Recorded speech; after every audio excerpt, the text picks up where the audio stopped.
Vampires still roam the streets, building up a force to rule the night. You either play as the vampires or the vampire hunters in Crave.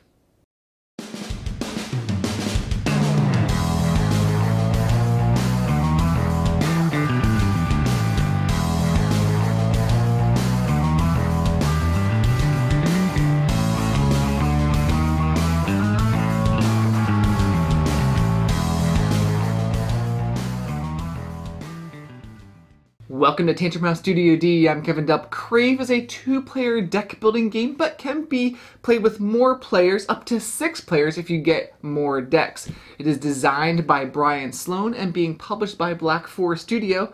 It'll be on Kickstarter this March. Let's look at the prototype components. There are a lot of cards. Vampire cards, vampire hunter cards, and a common pool of cards. To set up, you'll place out the hunter market, the vampire market, and then the public market in the middle. Each player starts with a deck of 10 cards that they'll draw from, and begin with 70 life points. Here's a quick overview of Crave. Players will be purchasing cards to then play those cards against the other player, trying to attack them and reduce their opponent to 0 life. If they can do that first, or whoever can do that first, is going to win the game. Let's look at how a player's turn works. On your turn, you'll realign any cards from a previous turn, play your 5 cards face up. You'll be able to heal yourself, attack your opponent and their cards, and use influence to get new cards. To buy a card, you'll spend the influence from your cards. The cost of the new cards is in the top right. The new cards get put in your discard pile. Unless they say Surge on them, those immediately are played. You can purchase cards from your private market or the public market, but you can't purchase from your opponent's market. Any patrols that you play that have the yield sign or stop sign stay on the table until they're defeated. When you attack, you'll count up all your attack power, and first have to destroy any patrols that have a stop icon on them. Then any attack power left over can go to the yield signs or directly to the opponent. Then any stun cards are unstunned, and you draw 5 new cards that you'll play on your next turn.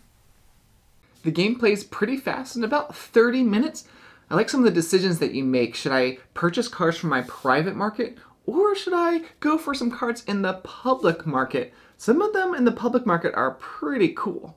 You'll see different types of characters in the public market, like elves, dwarves, and groupies, and there are some pretty sweet items too. They can only be used if you equip them to a character. There are also poisons in the game. When you purchase them, they actually go into your opponent's discard deck, and then they'll eventually get played. They not only junk up the hand of the opponent, but also damage that player. But there are ways to remove those kinds of cards in the game. I know in the vampire deck, there is one card that lets you look through your discard pile and basically take any card from your discard pile and remove it from the game. Now, when I played it as a vampire, a couple times I got that card that let me look through the discard pile, but the card I wanted to removed from the game was, I think it was garlic, was already in play, so I couldn't do it, but eventually it did happen, so that was cool. There are other terms like drain, too, that are pretty cool. They let you get your life back based on your attack power. There are also terms like triumph that can give you a bonus, last words that take effect when that character is defeated, and fatal that can automatically defeat a patrol. If I had to compare this to another board game, I would probably say Star Realms, not only because it's a deck-building game, but also on how you're trying to defeat your opponent by reducing their life points. And also the patrols in Crave reminded me a little bit of the outpost in Star Realms, how you sometimes have to defeat those outposts before you can attack the player.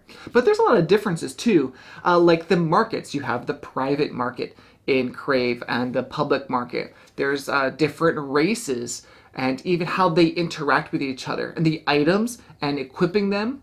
There's also, of course, the theme and more. The illustrations are very good and fit the theme well. They're fun to look at even when it's not your turn. There's also a team play variant. If you have multiple decks, you can play 2 versus 2 or 3 versus 3. I believe there's a good amount of replayability in the game. With the public market, there's a lot of cards in that, so in each game you're not going to get through all of them. And it's fun trying to figure out what cards synergize well together to help you defeat your opponent. So if you like deck building games, if you like this vampire theme, then check out Crave from Black Forest Studio on Kickstarter, and we'd love for you to subscribe to Tantrum. Check out more of our videos coming soon.